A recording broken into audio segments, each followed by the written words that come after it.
Hi guys, welcome to I dream. నా పేరు చాణక్య.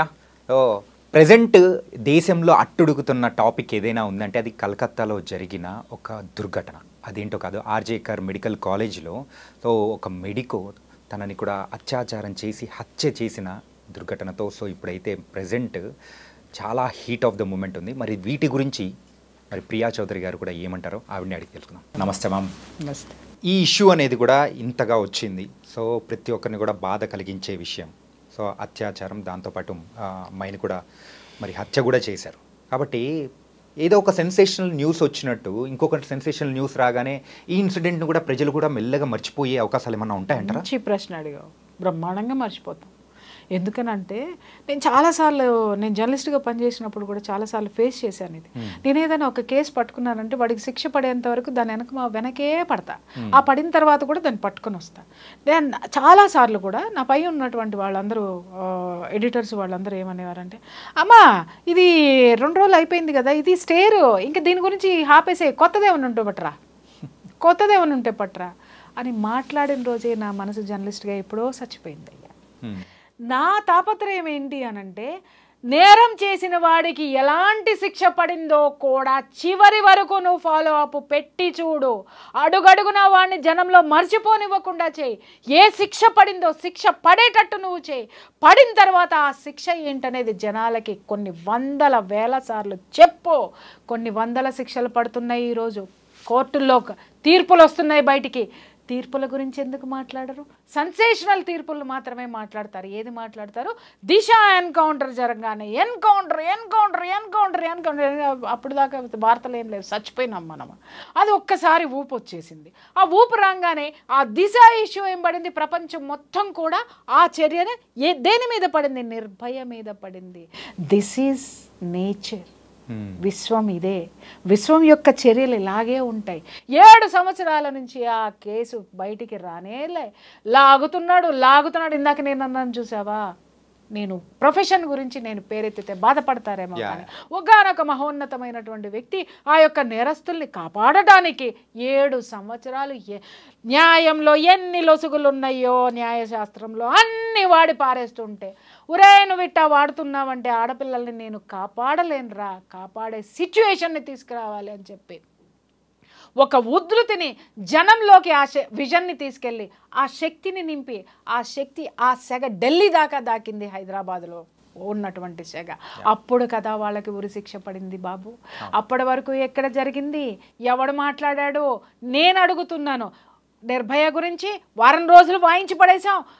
దద్దరిల్లిపోయినాయి, మైకులు దద్దరిల్లిపోయినాయి. అందరం ఢిల్లీలో పరిగెత్తాం, ఢిల్లీ ఫ్లైట్లో ఎక్కాం, దిగాం, కూర్చున్నాం, చేసాం, అయిపోయింది. కానీ శిక్ష ఎవరు వేశారు? ఇంకొక నేరం వేసింది శిక్ష.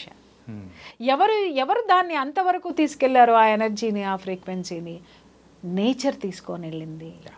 ఎప్పుడో తర్వాత అప్పుడు నిర్భయ మనకి సంఘటన గుర్తొచ్చింది.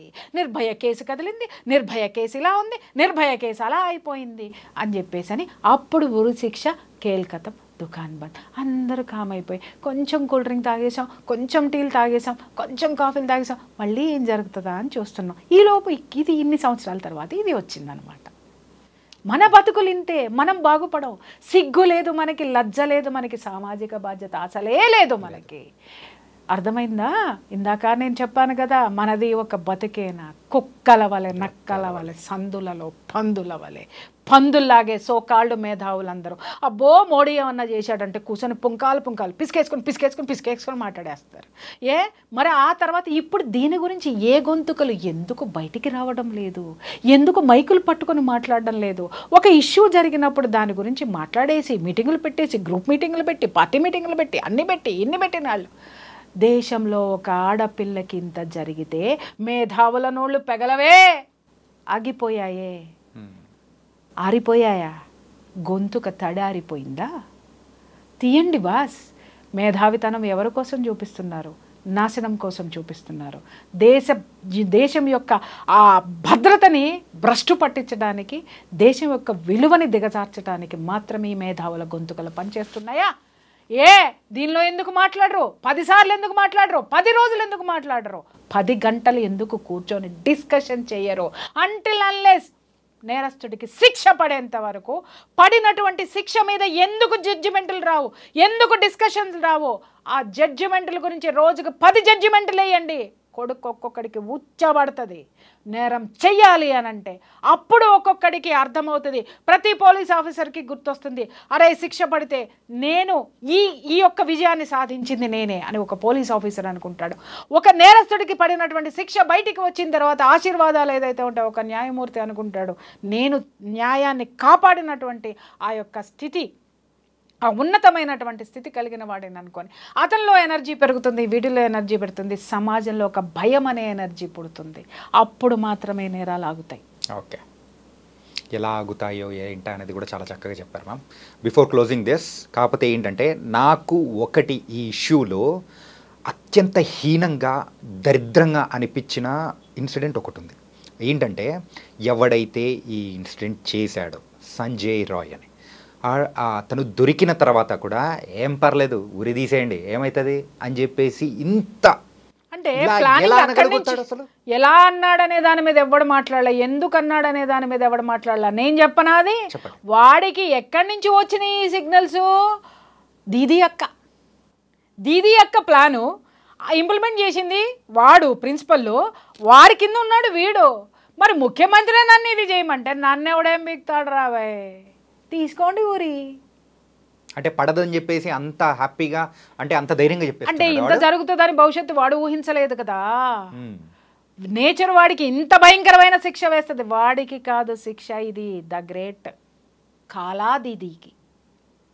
కాలాదీదీకి ప్రకృతి వేసినటువంటి శిక్ష, కాండ్రించి ఉమ్ము ఊహించుకునేటటువంటి శిక్ష ఈరోజు ప్రకృతి కాలాదీదీకి వేసింది, కలకత్తా కాలాదీదీ.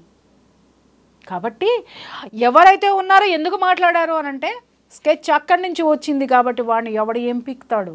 ఇప్పుడు 7,000 మంది ఆ ప్రొటెస్ట్ జరుగుతుంటే దాంట్లోకి వెళ్ళిపోయి విధ్వంసం చేసి అవతల పారేశాడు. తూచి అన్నారు. ఇది తూచి కాదు రావే, నేను చెప్తున్నాను కదా, ఆట ఇప్పుడే మొదలయ్యింది. అంతం ఖచ్చితంగా ప్రకృతి చేతిలో డెఫినెట్గా ఉంటుంది. ఓకే, సో ఇంకా చాలా మాట్లాడేది ఉంది, ఇంకా మనం మాట్లాడుకుందాం మ్యామ్. కానీ ఏంటంటే ఈ రోజుకి మాత్రం థ్యాంక్ యూ సో మచ్. కాకపోతే ఏ యాంగిల్ నుంచి ఎటు వచ్చినా కానీ సో దానికి వెనకల ఏ అంటే ఎవరుంటారు ఏంటి అనేది కూడా మీరు చాలా నీట్గా కూడా ఎక్స్ప్లెయిన్ చేసి చెప్పారు. So thank you so much Priya Chaudhary గారు. Thank you. సో గైస్, ప్రతి ఒక్కరు కూడా మరి ఈ ఇన్సిడెంట్ గురించి తలుచుకున్నారంటే ఖచ్చితంగా గుండె తడి, ఖచ్చితంగా కంట్లో నుంచి నీరు వచ్చేది కూడా ఖచ్చితంగా ఉండే ఉంటుంది.